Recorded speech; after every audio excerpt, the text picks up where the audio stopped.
Good evening, and welcome to our program. Tonight we delve into a profoundly compelling and often misunderstood question. Are sociopaths more dangerous than psychopaths? These terms are frequently used interchangeably in popular culture, yet they relate to antisocial personality disorder, or ASPD, a complex clinical diagnosis. The public confusion surrounding them highlights the need for clarity, especially when considering the potential for harm. To help us navigate this intricate topic, I'm delighted to introduce our distinguished guests. Dr. Ben Carter, a renowned clinical psychologist, will be arguing for the greater danger posed by psychopaths, and Dr. Lena Hansen, an experienced forensic psychiatrist, will discuss the immediate dangers associated with sociopathy and the important nuances of this comparison.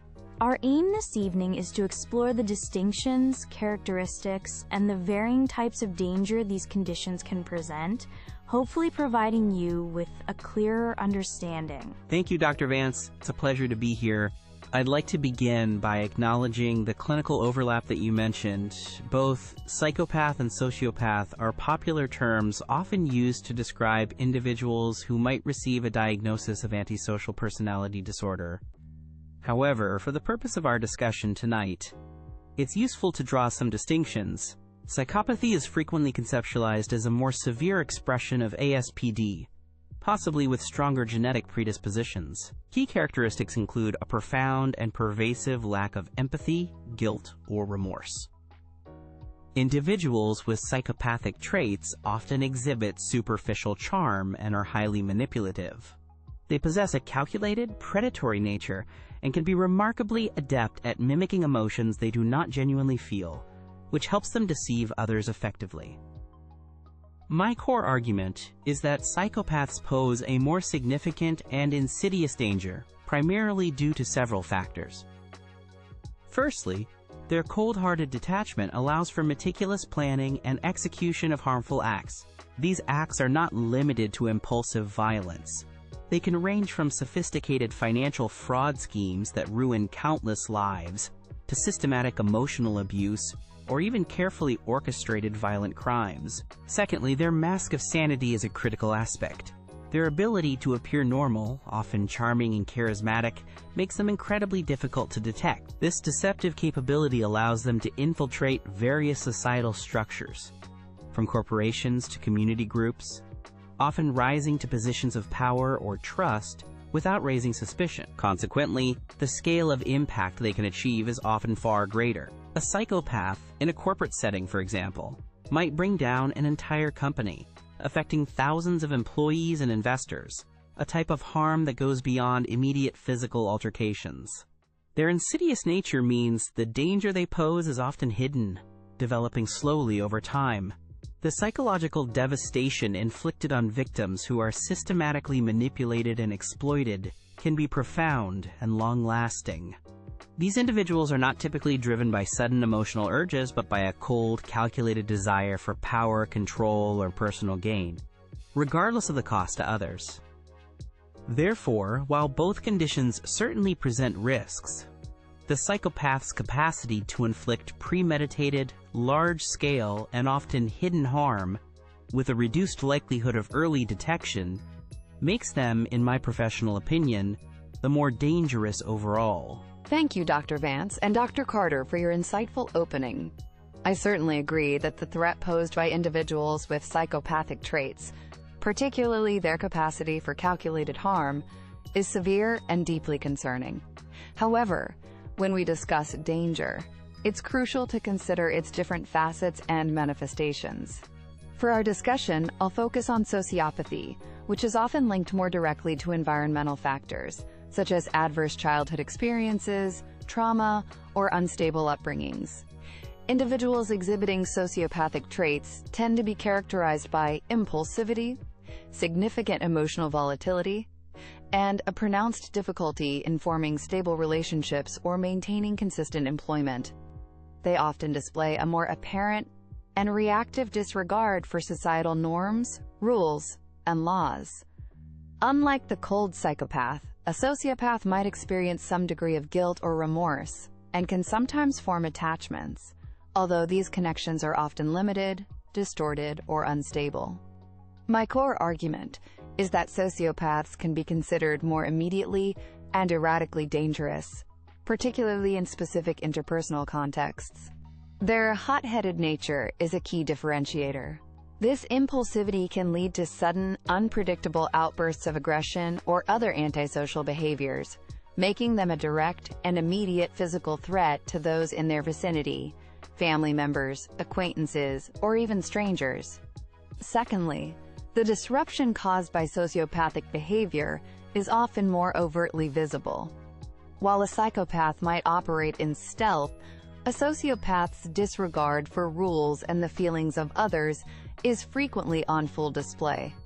This can lead to more frequent, though perhaps less systematically planned, incidents of harm, social disturbance, or criminal activity within their communities. Their danger is often reactive. It can be a response to perceived slights, frustrations, or an inability to manage their own turbulent emotions, making interactions with them exceptionally volatile and precarious. So while a psychopath might be plotting a complex scheme in secret, the danger from a sociopath is often more in your face. This can create a constant state of crisis and fear for family members or immediate acquaintances who have to navigate their erratic behavior daily. The cumulative effect of these frequent, albeit sometimes smaller-scale incidents can be incredibly damaging to the well-being and safety of those around them. Therefore, I propose that the term more dangerous is highly context-dependent. While psychopaths, as Dr. Carter described, can orchestrate greater, more calculated devastation, sociopaths often pose a more frequent, unpredictable, and immediate threat in everyday interpersonal settings. It's vital to consider the entire spectrum of antisocial personality disorder and the specific manifestation of these destructive traits. Dr. Hansen raises some very valid points, particularly regarding the immediate and visible danger posed by the erratic behavior of individuals with sociopathic traits. This is undeniably disruptive and acutely dangerous to those in close proximity.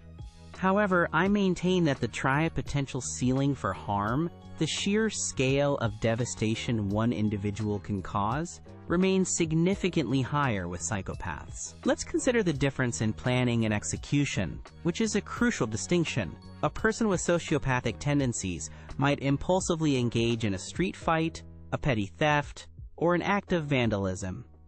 These are serious, of course, but often limited in their immediate scope.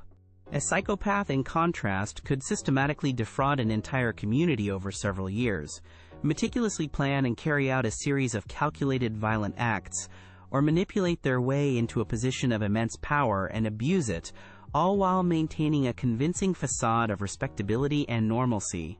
The psychopath's profound emotional detachment is a key enabling factor here. This lack of emotional interference, the absence of anxiety or remorse during the commission of harmful acts, allows them to remain calm, focused, and strategic during complex, harmful endeavors. This makes them not only more effective in their destructive pursuits, but also considerably harder to apprehend, as they leave fewer emotional or impulsive traces. Therefore, the danger from a psychopath isn't just about the potential for physical harm. It extends to profound, widespread psychological and financial devastation, inflicted with cold precision and often over extended periods. The insidious nature of their operations means that by the time the harm is discovered, it may have reached catastrophic proportions. Dr. Carter rightly emphasizes the devastating impact of what some might term successful psychopaths, those individuals who operate on a grand scale and cause widespread ruin. His points about their capacity for calculated, large-scale harm are well taken and chillingly accurate.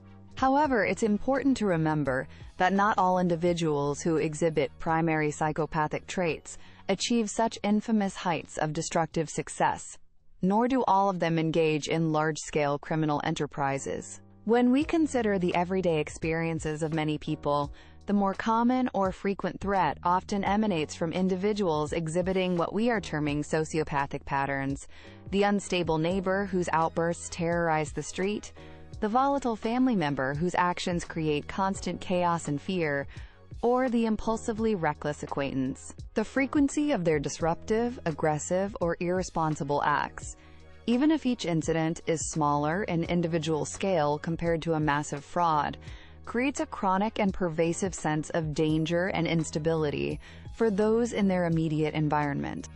Furthermore, the impulsive violence or extreme recklessness of a person with sociopathic traits, while perhaps less sophisticated in its planning, can be just as lethal or life-altering in an instant as a more calculated act. The sheer unpredictability of their behavior is, in itself, a significant and terrifying danger.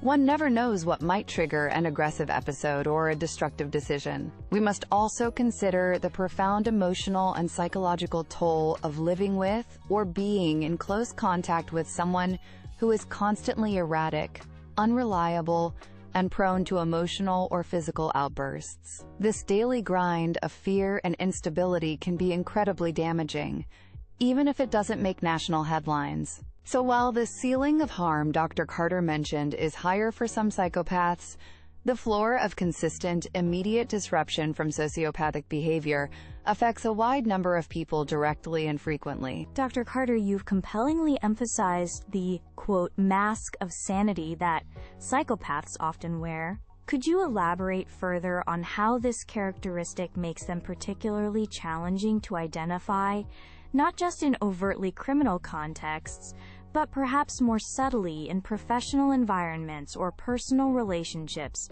where one might not expect such profound duplicity? Certainly.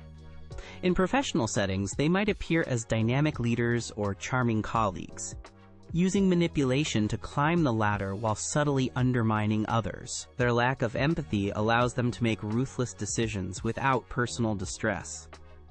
In personal relationships, they can feign love and commitment to exploit partners emotionally or financially, leaving a trail of bewildered and traumatized individuals who initially saw them as ideal. Dr. Hansen, you've described individuals with sociopathic traits as impulsive and quote, hot-headed. Does this inherent impulsivity mean their actions are entirely devoid of any forethought or planning? Or can there still be a degree of short-term planning or manipulation involved, albeit perhaps different from the elaborate long-term scheming often associated with psychopaths?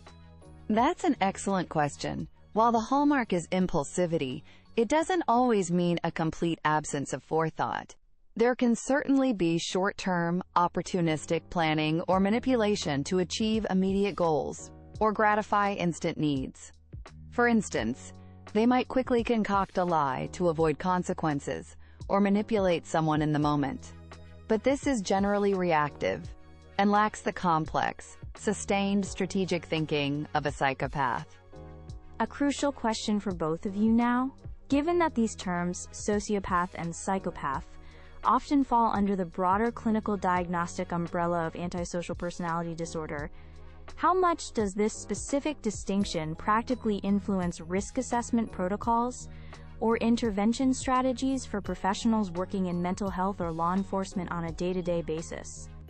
From a clinical and forensic perspective, the distinction is significant in risk assessment. Psychopathy, particularly when assessed with tools like the PCLR, is a strong predictor of recidivism and violence. Intervention strategies for high psychopathy individuals are notoriously challenging due to their core lack of empathy and manipulative tendencies, often requiring highly specialized and contained management approaches. I agree. While ASPD is the diagnosis, identifying predominant traits, whether more psychopathic or sociopathic, can inform the focus. For those with more sociopathic, impulsive features, interventions might target emotional regulation, impulse control, and addressing substance abuse, which can sometimes yield more positive behavioral changes if underlying anxieties or traumas are addressed. However, risk for immediate, reactive violence remains a key concern in management and safety planning. In closing, I wish to reiterate my core position. The psychopath's unique and dangerous combination of profound emotional detachment, their ingrained manipulativeness, and their capacity for meticulously calculated, often large-scale harm truly sets them apart. This danger is frequently hidden beneath a carefully constructed mask of sanity, making it far more insidious and allowing them to operate undetected for extended periods, causing immense damage. It is absolutely crucial that we learn to recognize these traits, not just within criminal populations, but also in individuals who may abuse positions of power, trust, or authority in any sphere of society. Ultimately, the ability to wear such a convincing mask while methodically and unemotionally causing ruin places psychopathy in a category of its own concerning the potential for severe, far-reaching, and devastating societal danger. I'd like to thank you both. While I fully acknowledge the severe and calculated threat that can be posed by individuals with strong psychopathic traits, as Dr. Carter has eloquently described, my position remains that the label of more dangerous is indeed nuanced. The immediate, frequent, and often unpredictable danger posed by individuals exhibiting more sociopathic traits causes significant, tangible harm and pervasive instability within our communities and families on a daily basis. The determination of who is, quote, more dangerous depends heavily on the specific context, the types of behaviors being assessed, and the proximity of the threat to potential victims. It is vital that we strive to understand the full spectrum of antisocial personality disorder. The visible, erratic danger stemming from sociopathic behavior and the calculated, often concealed, danger from psychopathic behavior both exact a heavy and unacceptable toll on society.